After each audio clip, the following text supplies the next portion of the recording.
Marquinhos and Ibanez are back together in the centre of defence. Vinny Jr. will be roaming down the left-hand side. A big night for Igor Thiago, who has played 3 times for his country and scored in the last 2. Rafinha is fully fit again. Well, this is their starting 11. We're a little unsure how they will be lining up. There's a suggestion that it will be a back 3. Mo Salah is on the bench. Marmoush of Manchester City will be leading the line. And Brazil in their borrowed blue. Kick-off as we're on the road to the World Cup finals of 2026. Brazil were struggling a little bit. They'd lost 3 of 6 matches against France and Japan and Bolivia, but they have been successful in the last 2. A 6-2 victory over Panama last week. 6 different scorers. And before that, they beat Croatia by 3-1. I think they've become a real good team under Carlo Ancelotti, and he's a top manager, and there was obviously rumours about him being linked to other teams, and then he's signed another contract that keeps him with Brazil until 2030. And then equally looking at this Egyptian team, where a lot of the focus is always on Mo Salah, which I completely understand. I love Mo Salah, but I'm looking forward to him hopefully being able to come off the bench within this matchup tonight.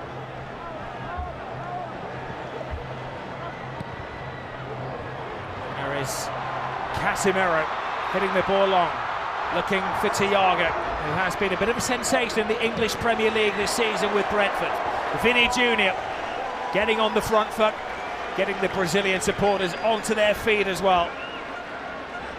I know every time there's a tournament, Rob, there's always questionable players that get selected, but I think someone like Igor Thiago, he's had an unbelievable season in the English Premier League this year, 22 goals for Brentford, and I feel like he deserves his opportunity. There was a lot of talk about João Pedro not being selected.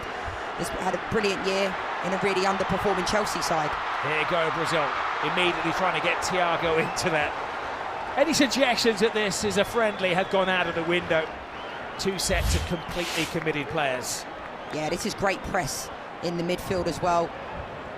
Lovely little ball from Paquetá. You see it coming from a little bit deeper, and it does make a difference. Lovely turn from Zico. They've got a spare man on the far side of the field as well. It's Trezeguet, can hit them in from distance. Looks to go wide to Fatu and flashing across the face of goal. Not far away from Marmoush, and that is what Egypt are so good at. This is a really good break here. I mean, that ball has to go into the space for me. I think it allows Wesley to recover in those positions, but it's good play from Zico, especially to play that ball out to the left-hand side. And then it just goes agonisingly wide, but that's one of those ones. They go across the box.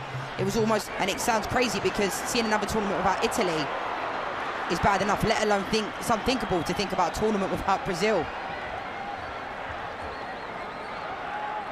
The constant aren't with the World Cup finals. They're giving the ball away here, and the gift is duly accepted. Bruno Guimaraes slots it home after a defensive misdemeanor by Egypt. I spoke about this press from Brazil. It's been really good, but this is really poor from Lachine as well, and Shabir, the goalkeeper, plays it into the midfield. Have no idea what Lachine is doing in that position. You cannot, he has a look, he delays the ball, looks over his shoulder, and it doesn't matter what team you're playing against, you cannot allow yourself that much time on the ball. He's turning. Guimaraes comes in with the press, does really well. Great composure to be able to put it in the back of the net as well, but that's a gift for any team in the Premier League, and he's been one of Manchester United's best players this season.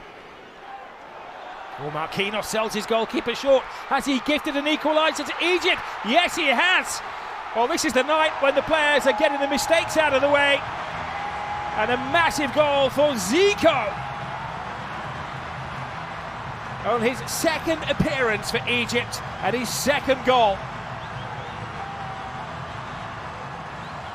Wow, back-to-back games for Zico, coming off the back of scoring that goal against Russia last week. And you're right, Rob, it's about these uncharacteristic mistakes from both teams. In this position here, Marquinhos does not usually play that ball back. in that position, underhits it completely. We all make mistakes, but both teams have made really poor errors and have given away and gifted the team. Zico still has a lot to do in this position. Alisson does his best, but I think he puts it in that window, Zico, for the goalkeeper to not have anything to do in that moment. Great composure from him, and it's 1-1, but really poor from Marquinhos. Of all the players to gift. Brazil have to hit the ground running because their first game next week at the MetLife. They have Morocco. Oh, it's a brilliant run by Vinny Jr. Great pass to Rafinha, and Shabir reached the intentions yet again. Look at this run, look. Oh, I love this from Vinny Jr. That's the one there, like he just completely swipes him. And it wasn't a great ball. He does everything right here, Vinny Jr. for me. It wasn't a great ball down the line to Rafinha. It's almost like... I think as well for Egypt, they have to learn how to win games, Rob.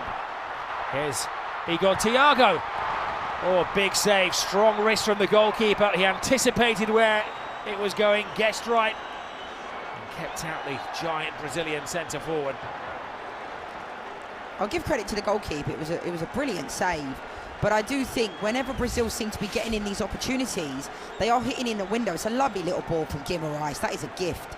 It's a good first touch, but I do think a player like Igor Thiago, you'd expect him to do a lot better in this position. You can even square... Arguably a candidate for the player of the season at United last year.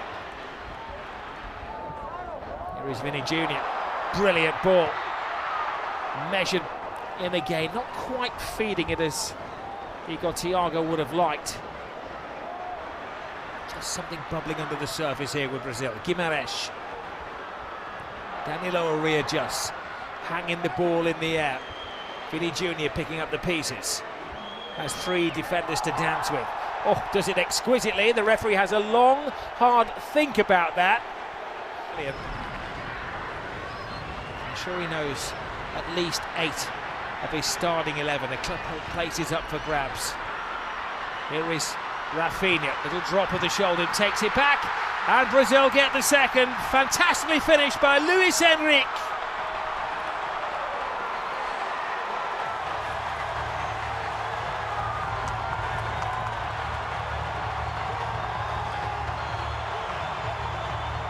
Well, that is Brazil at their best. That is what they are capable of doing.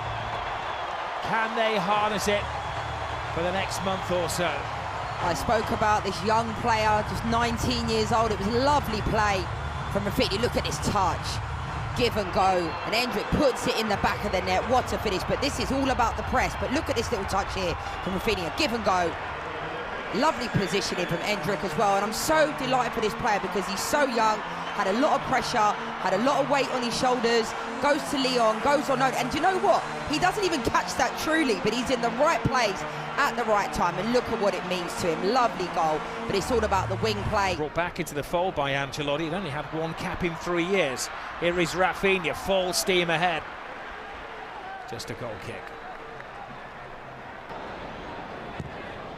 Everton, the granddaddy of the team at the age of 38, who won his first cap over a decade ago. Oh, Hendrick almost feeding Martinelli.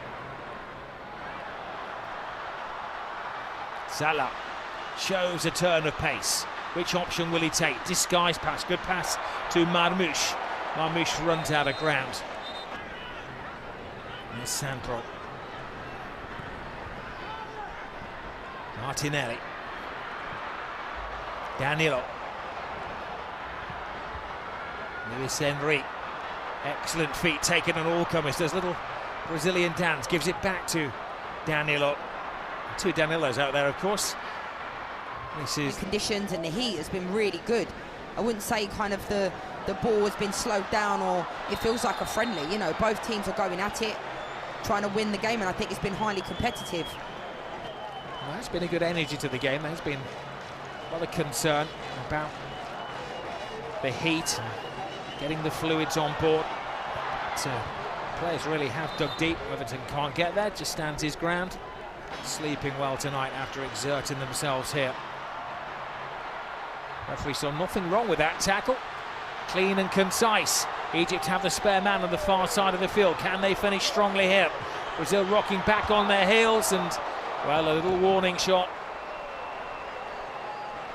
I mean, that was a great effort. It would have been interesting to see if this went in, if they would have checked it on VAR, because Mateus Cunha was so adamant.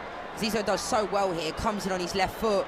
And this is actually very, very close. I mean, the keeper had it covered all day long, but it weren't that far wide. How he keeps cool in that suit, I'll never know. Now, Luis Enrique goes through the defender, draws two, means there's extra space here. Enrique plays a little 1-2. Enrique and Enrique have been excellent additions in the second half, and we have another head injury break. It's Danilo who has gone down. I guess as long as Salah wants to play for his country, he'll be in the national team, but in case... Yeah, I don't think Endrick will start in that game, but I think Luis Enrique potentially, you know, he started in the previous game, has been very, very good. I know a lot of the Brazilians really like him because he presses really well and he's also good 1v1 situations, but it's a good problem for Carlo Ancelotti to have.